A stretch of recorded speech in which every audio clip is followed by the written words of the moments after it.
Creo que no solo en Salta, en el país y en el resto del mundo, estamos viviendo una época de mucho pedido de cambio, de mucha insatisfacción.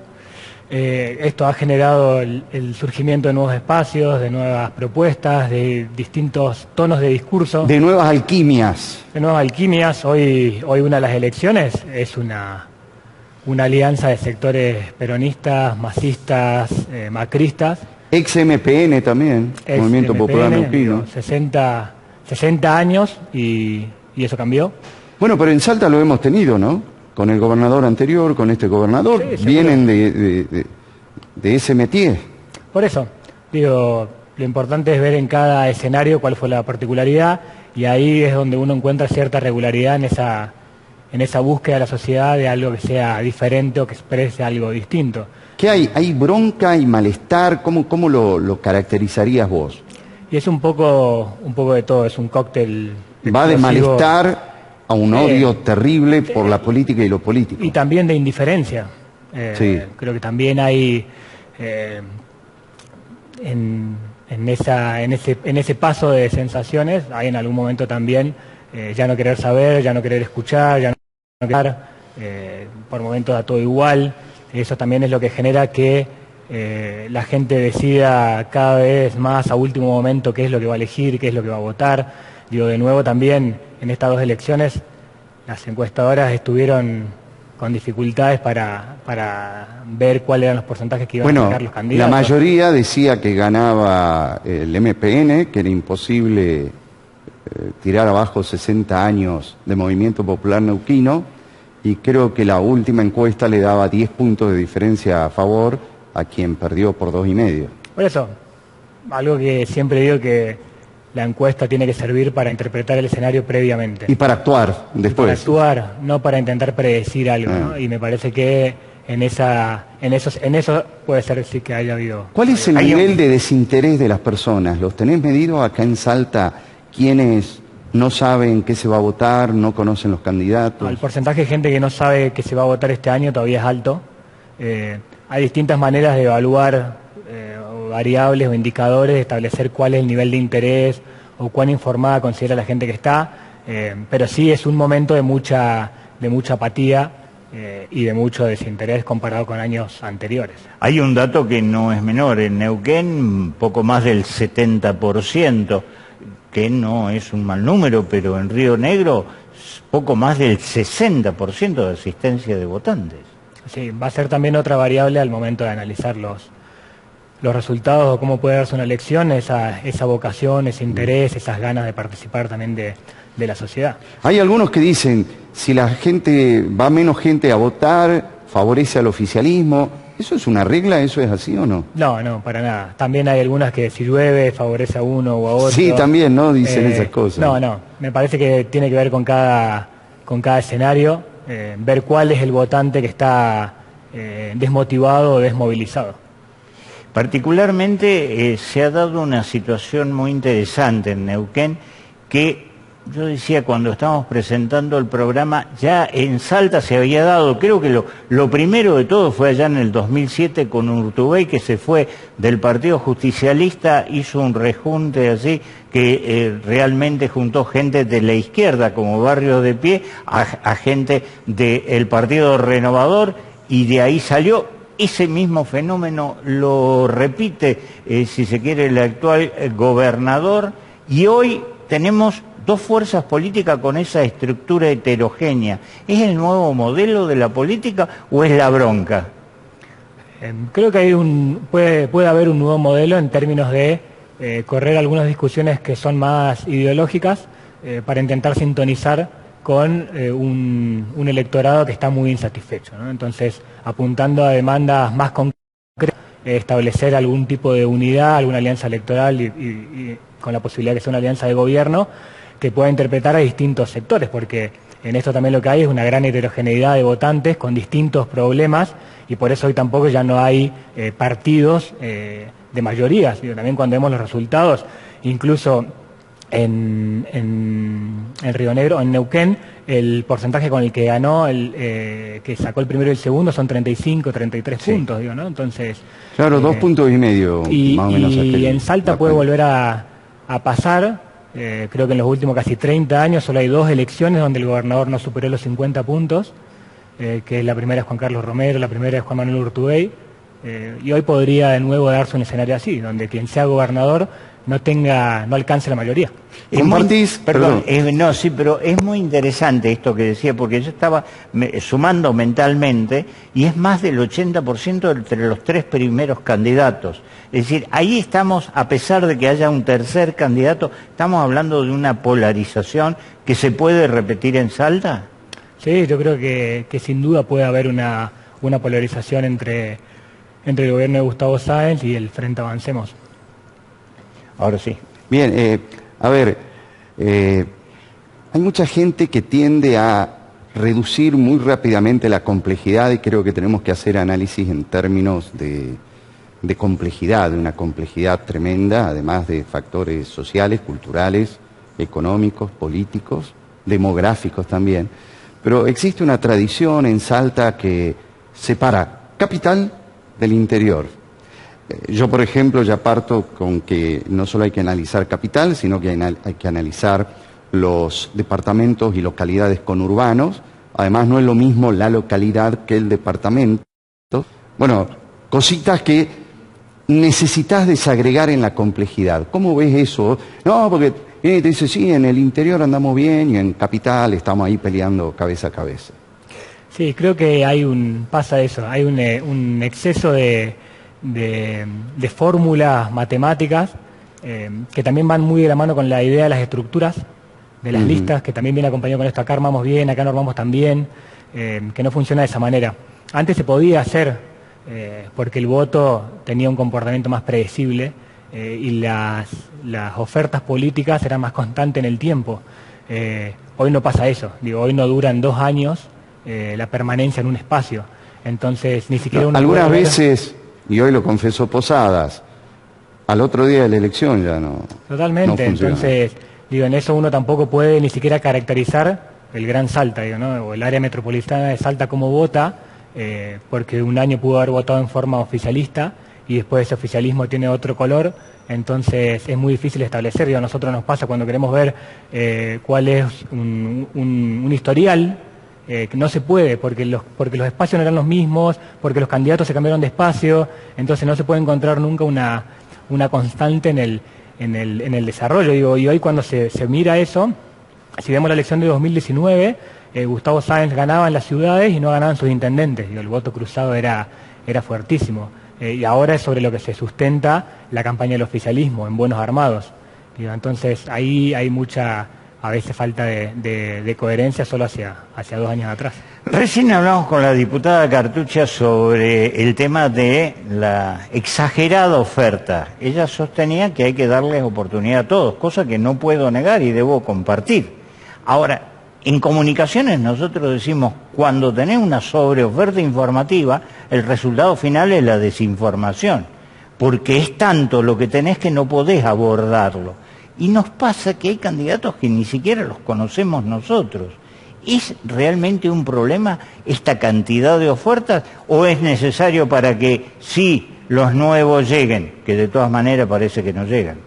No, yo creo que la estrategia no tiene que ver con dejar participar, porque si el espíritu hubiese sido la participación de todos los actores dirigentes, hubiesen permitido primarias. Hay una estrategia que es evidente que responde a que se intenta acumular de abajo para arriba para el proyecto del gobernador, y en eso sacrificar no solo municipios, sino también bancas legislativas. A ver, vamos a esas simplificaciones. ¿La gente vota lista completa?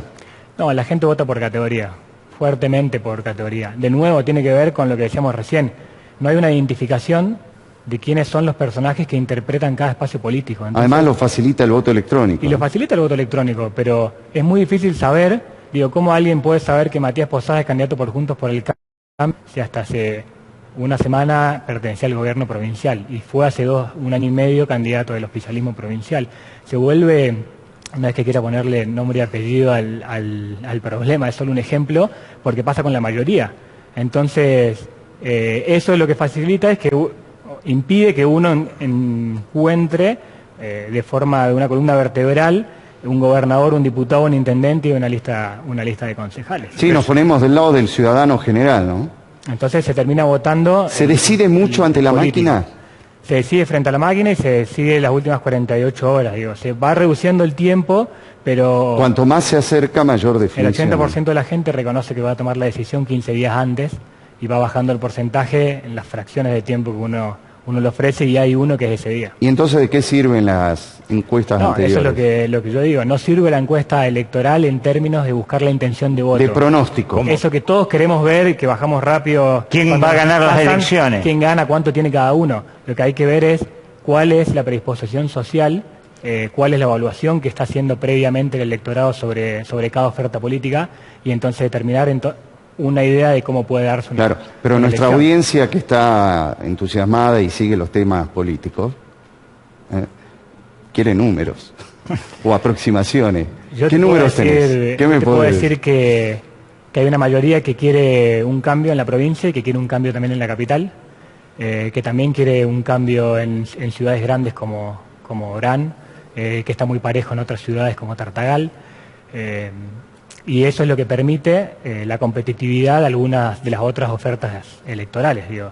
Lo primero que permite que Estrada sea un candidato competitivo es la insatisfacción o la decepción que tiene la gente con el gobierno de Gustavo Sáenz. Eso es lo que permite que haya o no una campaña, y es lo que después justifica o explica el tipo de campaña que hace el oficialismo. Claro, pero por otro lado hay encuestas que dicen que el gobernador tiene una imagen positiva que supera el 50%. Y eso se lo traslada. O 60, bueno, supera el 50%. Ya con eso te alcanzaría. Fíjate vos, hoy los dos gobernadores que van a ser elegidos con 35 puntos y Chirolita. Nada más. Bueno, con 35 puntos también puede perder la elección. Particularmente se ha señalado que Estrada se le ha bajado mucha gente. ¿Esto lo afecta seriamente a las posibilidades? ¿Le llega a la gente esto?